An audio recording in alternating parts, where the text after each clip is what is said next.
আলাইকুম। ডাক্তার সাইদুদ্দিন হেলাল। আমি আজকে লো ব্যাক পেইন নিয়ে কিছু আলোচনা করব। লো ব্যাক পেইন একটি অত্যন্ত কমন একটি সমস্যা, যেটা নিয়ে আমাদের রোগীরা প্রায় আমাদের কাছে আসেন এবং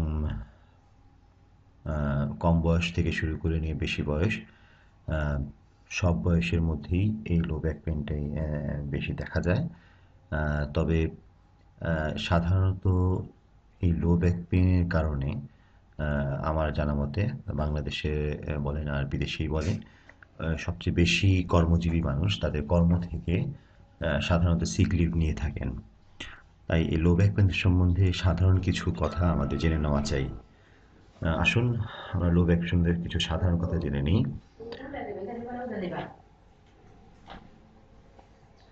সো লো ব্যাক পেনের যে সকল কজ আছে, সেই কজগুলোর মধ্যে আমরা যদি হালকাভাবে একটুখানি ডিস্ট্রিবিউশন করি দেখতে পারবো যে লো ব্যাক পেনের অনেকগুলো কজের মধ্যে একটা আছে ডিসকোজেনিক পেইন, অর্থাৎ ভার্টিব্রার মধ্যে যে ডিস্ক আছে সেই ডিস্কে যদি কোনো রকম সমস্যা হয়ে থাকে। ইনফ্ল্যামেটরি ডিসকাইটিস থেকে শুরু করে নিয়ে টিবি, যে কোনো ধরনের সমস্যাই হতে পারে। ইনজুরি, আঘাতের কারণে হতে পারে। বয়স্ক লোক যারা 50-র উপরে থাকে তাদের সাধারণত ক্যান্সার বা মেটাস্টেসিসের সম্ভাবনা অনেক বেশি হয়ে থাকে, আহ, এবং অস্টিওপোরোসিসও তাদের ক্ষেত্রে অনেক বেশি সম্ভাবনা থাকে। এছাড়া বোন ডিজিজ, তবে সবচেয়ে কমন যেটা কারণ সেটা হলো mechanical back pain. Mechanical back pain ব্যাপারটি হলো আমাদের অফিস আদালতে অথবা স্কুল কলেজে অথবা আমাদের পোস্চারের কারণে যে ধরনের সমস্যা আমাদের কোমরের মধ্যে হয়ে থাকে সেটাকে আমরা মেকানিক্যাল ব্যাক পেইন বলি। মেকানিক্যাল ব্যাক পেইন কোনো ডিজিজের অন্তর্গত না। এটা আমাদের দৈনন্দিন জীবনে আমাদের যে স্পাইনের ব্যবহার, সেই স্পাইনের ব্যবহার বা মেরুদণ্ডের ব্যবহারের কারণে হয়ে থাকে। হয়তো আমরা লম্বা সময় দাঁড়িয়ে কাজ করি, অথবা লম্বা সময় বসে কাজ করি, অথবা উঁচু নিচু স্থানে, অর্থাৎ আমার বসা এবং আমার টেবিল অথবা আমার শোয়া যদি সঠিক বিছানা না হয়ে থাকে, সঠিক ভঙ্গিতে না হয়ে থাকে, এক্ষেত্রে আপনার লো ব্যাক পেইন হওয়ার সম্ভাবনা খুব বেড়ে যায়। এই ধরনের কাজগুলোকে আমরা মেকানিক্যাল ব্যাক পেইন বলি। সহজেই এগুলোকে নির্মূল করা সম্ভব।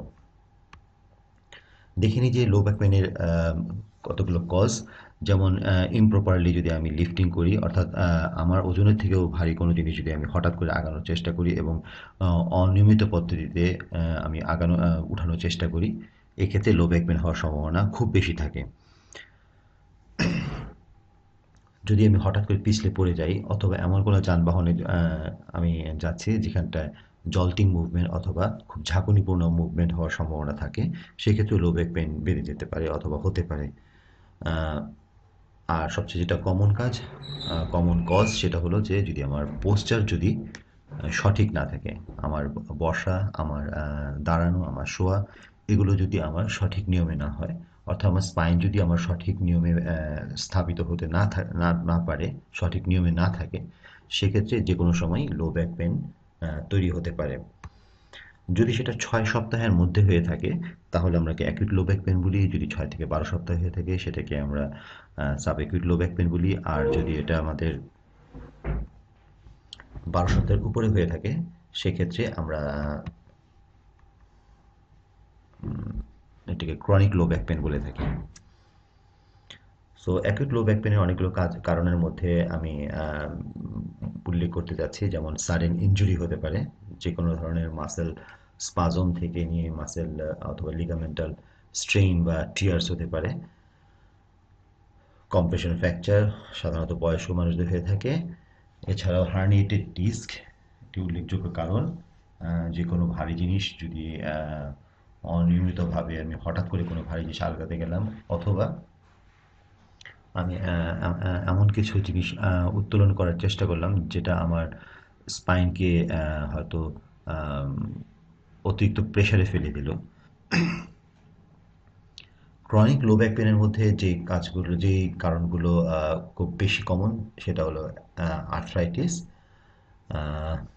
Herniated disc, spinal stenosis. পূর্বে থেকে যদি কোনো রকম ফ্র্যাকচার বা পাস্ট সার্জিক্যাল হিস্ট্রি থেকে থাকে, সেক্ষেত্রেও আপনার স্পাইনে দীর্ঘ সময় ধরে ব্যথা বেদনা থাকার সম্ভাবনা থাকে।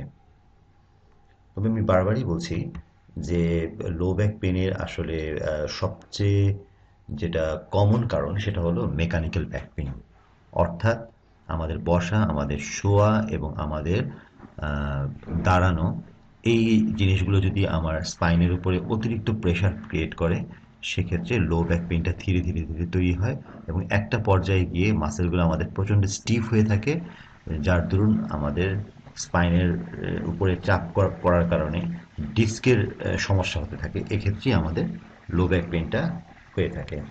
আসলে আমরা ডিস্কের সমস্যার কারণে কি ঘটনা ঘটতে পারে সেটা একটু দেখে নিই। ডিস্ক, এটা একটা নর্মাল ডিস্ক। ডিস্ক মানে হলো দুটি ভার্টিব্রার মাঝখানে যে একটি নরম অংশ থাকে তাকে আমরা ডিস্ক বলি, ইন্টারভার্টিব্রাল ডিস্ক। নর্মাল ডিস্কের অ্যানাটমিটা যদি আমি একটু বলা শুরু করি, তাহলে তার চতুর্দিকে থাকে অ্যানুলাস ফাইব্রোসাস এবং মাঝখানে থাকে জেলেটিনাস পদার্থ, নিউক্লিয়াস পালপোসাস। এটা স্পাইনাস প্রসেস, এটা হলো স্পাইনাল রুট, এবং এখান দিয়ে যাচ্ছে আপনার স্পাইনাল রুটগুলো নিচের দিকে যেটা যাচ্ছে, আর এটা হলো এক্সাইটিং নার্ভ নোডস।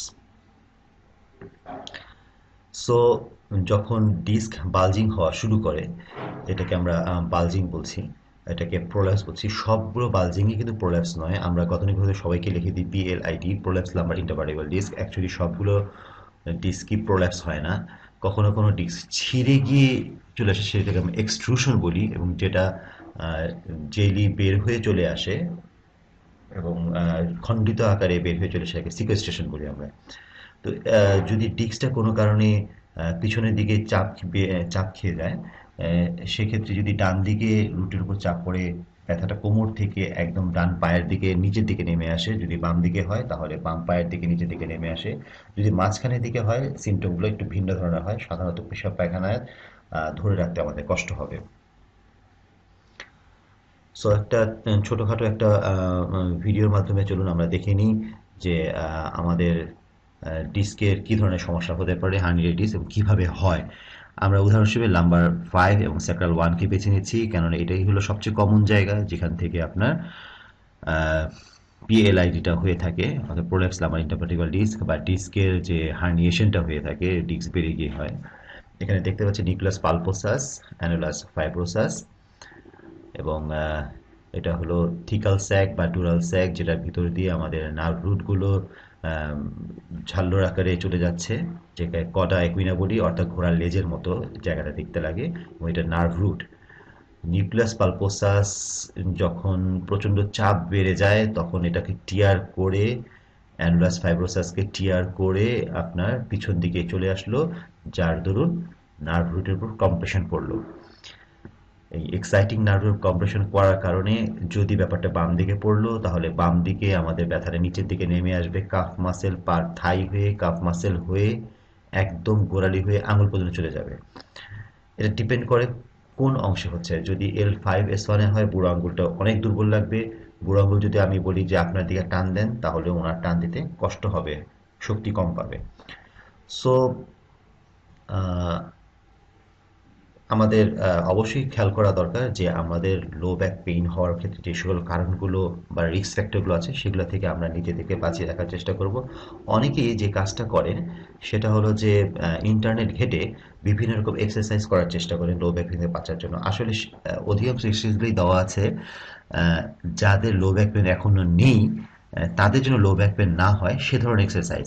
কিন্তু দেখা যায় অনেকেই না বুঝার কারণে যাদের লো ব্যাক পেইন আছে তারাও এই ধরনের এক্সারসাইজ করতে চান এবং ব্যাক পেইন আরও বেড়ে যায়। এই জন্য আমার কাছে আপনাদের কাছে একটা অনুরোধ যে আপনার আপনার নিজস্ব ফিজিশিয়ান, অর্থোপেডিক সার্জন, নিউরোসার্জন অথবা ফিজিওথেরাপিস্টের পরামর্শ ব্যতীত কোনো ধরনের ব্যায়াম বা এক্সারসাইজ করার চেষ্টা করবেন না, কারণ সব এক্সারসাইজ সবার জন্য উপযুক্ত নয়, এবং এটা ডিপেন্ড করবে আপনার কন্ডিশনের উপরে। আশা করি যে আপনারা সুস্থ থাকবেন, এবং পরবর্তীতে এই ব্যাপারে কোনো রকম কোয়ারি থাকলে অবশ্যই আমাকে জানাবেন। আমি নতুন ভিডিও করে আপনাদের সাথে শেয়ার করব। আজকে এ পর্যন্তই। আমাদের সঙ্গে থাকার জন্য আপনাদের সবাইকে ধন্যবাদ। সুস্থ থাকুন, ভালো থাকুন। আহ, আজকে লো ব্যাক পেইন সম্বন্ধে যেটুকু আলোচনা করেছি, পরবর্তীতে এর সার্জারি এবং আরও ম্যানেজমেন্ট নিয়ে আরও বিস্তারিত আলোচনা করব। আসসালামু আলাইকুম।